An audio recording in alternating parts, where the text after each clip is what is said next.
We'll guide you through how to create a grid in Krita, making your digital art projects even more organized and precise.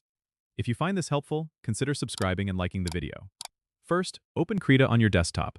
Once you've got your canvas ready, go to the top menu and click on the View option. In the drop-down menu, you'll want to select Show Grid. This will display a default grid on your canvas. If you're looking to customize this grid, head over to Settings in the top menu. From there, click on Configure Krita. In the configuration window, look for Grids and Guides on the left-hand side. Here, you can adjust the grid spacing to fit your needs, whether you want larger squares or a more dense grid. You can also change the color of the grid lines if you need them to stand out more or blend in with your artwork. Just click on the color box to choose a new color. Once you're satisfied with your settings, click OK to apply these changes. If at any point you want to hide the grid without removing it, just go back to the View menu and uncheck Show Grid. This way, you can toggle the grid visibility as you work without losing your settings. And there you have it. You've successfully set up a grid in Krita to streamline your creative process. Don't forget to subscribe and comment if this helped you out.